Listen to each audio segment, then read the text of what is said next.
തൃശ്ശൂരിൽ നിന്ന് ഒരു വാർത്തയുണ്ട്. പൂങ്കുന്നം ഹരിശ്രീ സ്കൂളിലെ 30-ാം ബൂത്തിലെ 4 വോട്ടുകൾ കോൺഗ്രസും CPM-ഉം ചലഞ്ച് ചെയ്തിരിക്കുന്നു. സബ് കളക്ടർ അവിടെ എത്തിയിരിക്കുകയാണ്. ഫ്ളാറ്റിൽ താമസക്കാരല്ലാത്തവർ വോട്ട് ചെയ്യാൻ എത്തി എന്നുള്ളതാണ് ആക്ഷേപം. പരാതി ഉയർന്നവരെ പരിശോധിച്ചുകൊണ്ടിരിക്കുകയാണ്. ജേസൺ ചാമാളപ്പിൽ വിവരങ്ങളുമായി. ജേസൺ, എന്താണ് സംഭവം? തീർച്ചയായും ഇപ്പോൾ ഞാൻ നിൽക്കുന്നത് തൃശ്ശൂർ പൂങ്കുന്ന ഹരിശ്രീ വിദ്യാനിധി സ്കൂളിലാണ്. ഇവിടെയാണ് ഇപ്പോൾ നിലവിൽ 4 വോട്ടുകൾ ചലഞ്ച് ചെയ്തിരിക്കുന്നത്. ഇപ്പോൾ UDF-ഉം LDF-ഉം ഒരുപോലെ ഇത് ചലഞ്ച് ചെയ്തിരിക്കുന്നത്. ഞങ്ങൾ കുറച്ച് ദിവസങ്ങളായിട്ട് 4-ാം തീയതി വോട്ടർ പട്ടികയുടെ അഡീഷണൽ ലിസ്റ്റ് പ്രസിദ്ധീകരിച്ചതിന് ശേഷം ഇവിടെ വോട്ടർ പട്ടിക പരിശോധിച്ചപ്പോൾ അഡീഷണൽ ലിസ്റ്റിൽ 70-ഉം 80-ഉം ഒക്കെ തന്നെ സ്വാഭാവികമായി ഇത് അന്വേഷിച്ച് കണ്ടെത്തി നമ്മൾ ഐഡന്റിഫൈ ചെയ്ത് ഇവിടെ താമസിക്കാത്ത വോട്ടുകളാണെന്ന് ഐഡന്റിഫൈ ചെയ്തതിന്റെ ഭാഗമായിട്ട് LDF-ഉം അതുപോലെ തന്നെ UDF-ന്റെ പ്രതിനിധികൾ രണ്ടുപേരും ഇത് ശരിയല്ല എന്ന് കണ്ടതിന്റെ ഭാഗമായിട്ട് ഇന്നലെ മുൻപ് ഇൻലാൻഡ് ഫ്ലാറ്റിലെ 73 കേസ് അത് റദ്ദ് ചെയ്തു. അപ്പോൾ അത് വോട്ട് ചെയ്യാൻ വരുന്നില്ല. ഇന്നലെ 44 വോട്ട് നമ്മൾ പരാതി മിനിഞ്ഞാന്ന് കൊടുത്തു. അതെല്ലാം തന്നെ BLO ഇവിടെ വന്ന് ഐഡന്റിഫൈ ചെയ്തു. ഇവർ താമസക്കാരല്ല എന്ന രീതിയിൽ ഐഡന്റിഫൈ ചെയ്തതിന്റെ അടിസ്ഥാനത്തിൽ ഞങ്ങളോട് ഉറപ്പ് പറഞ്ഞാണ് ഈ വോട്ടുകൾ വരാൻ ഞങ്ങളത് റദ്ദ് ചെയ്യാം. ഇനി അഥവാ വന്നു കഴിഞ്ഞാൽ അത് 10 ഡേ ഡോട്ട് ചെയ്യണം എന്നാണ് നമ്മൾ അന്ന് ധാരണ ചെയ്ത് ഇന്നലെ. ഇപ്പോൾ ആ വോട്ടുകൾ വന്നപ്പോൾ പ്രീസൈഡിംഗ് ഓഫീസർ 10 ഡേ ഡോട്ട് ചെയ്യാൻ സമ്മതിക്കുന്നില്ല. അവരത് വോട്ട് സാധാരണ വോട്ടായി ചെയ്യിപ്പിക്കുകയാണ്. ഞങ്ങൾക്ക് ഇത്രയേ ഉള്ളൂ, തർക്കമുള്ള വോട്ട് 10 ഡേ ഡോട്ട് ആക്കണം. അതാണ് നമ്മുടെ ഇലക്ഷൻ നിയമത്തിൽ പറയുന്നത്. UDF എന്ന് പറഞ്ഞാൽ ഇവിടെ നമ്മൾ കഴിഞ്ഞ ലിസ്റ്റ് കറക്ഷൻ നമുക്ക് പുതിയ ലിസ്റ്റ്, അതായത് ആഡ് ചെയ്ത ലിസ്റ്റ് പ്രകാരം വന്നപ്പോൾ അതിൽ ഒരു ഫ്ലാറ്റിൽ, അതായത് ഈ നേരെ അപ്പുറത്ത് കാണുന്ന ഫ്ലാറ്റിൽ ഒരു സ്ത്രീ മാത്രമുള്ള ഫ്ലാറ്റാണ്. ആ ഫ്ലാറ്റ് നമ്പറിൽ 9 ആളുടെ പേര് ചേർത്തിക്കാണ്. അങ്ങനെ എല്ലാ ഫ്ലാറ്റുകളും ലാസ്റ്റ് ലിസ്റ്റിൽ 46 വോട്ട് കയറിയിരിക്കുകയാണ്. അത് കയറിയിരിക്കണ എന്താ വെച്ചാൽ തീർച്ചയായിട്ടും കളക്ടർക്ക് പരാതി കൊടുക്കും. അതായത് തൊട്ടപ്പുറത്ത് നിൽക്കുന്ന ആലത്തൂർ മണ്ഡലത്തിലെ ആൾക്കാരെയാണ് ഇങ്ങോട്ട് ചേർത്തിരിക്കുന്നത്.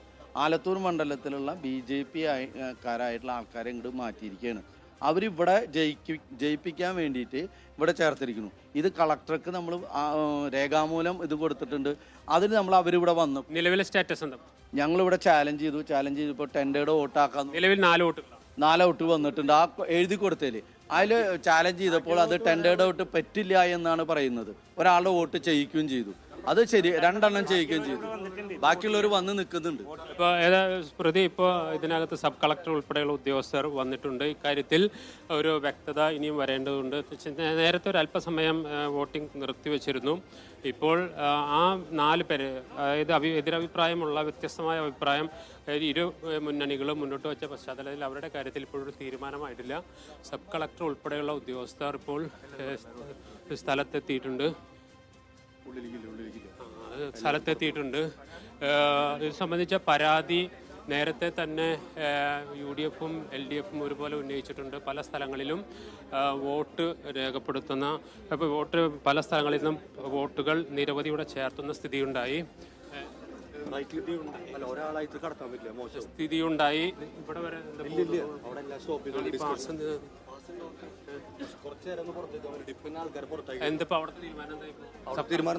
സബ് കളക്ടർ അവിടെ സംസാരിക്കുന്നത് നടന്നുകൊണ്ടിരിക്കുന്നത്.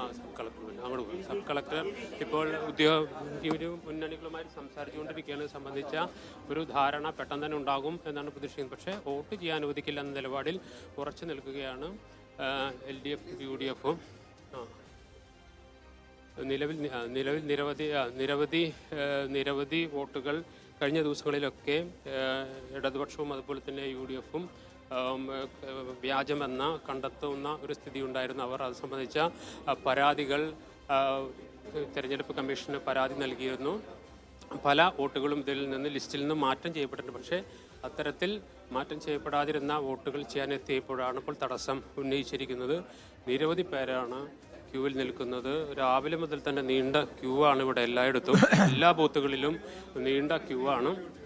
അതുകൊണ്ട് തന്നെ ചെറിയ തടസ്സങ്ങൾ ഉണ്ടാകുമ്പോൾ ആ ക്യൂവിൻ്റെ നീളം കൂടുന്നു. അത് വലിയ രീതിയിലുള്ള പ്രയാസം ആളുകൾക്ക് ഒരുപക്ഷെ ഉണ്ടാകേണ്ട വോട്ടിങ്ങിൻ്റെ വേഗത കുറയുന്നു. അതോടുകൂടി ക്യൂവിൻ്റെ നീളവും കൂടുന്നു. അത്തരത്തിൽ പലയിടങ്ങളിലും ഇത്തരത്തിൽ പ്രശ്നങ്ങളുണ്ട്, ചെറിയ തകരാറുകൾ ഉണ്ടാകുന്നുണ്ട്. പക്ഷേ ഇത്തരത്തിൽ ചലഞ്ച് ചെയ്യപ്പെടാൻ ചലഞ്ചിങ് വോട്ട് എന്ന നിലയിലേക്ക് എത്തിച്ചേർന്നിരിക്കുന്ന തൃശ്ശൂർ പൂങ്കുന്നത്തെ ഹരിശ്രീ സ്കൂളിലാണ് ഇപ്പോൾ ഇത് സംബന്ധിച്ച് സബ് കളക്ടറും ഇരു മുന്നണി പ്രവർത്തകരുമായിട്ട് ഇപ്പോൾ സംസാരിച്ചുകൊണ്ടിരിക്കുകയാണ് സ്മൃതി.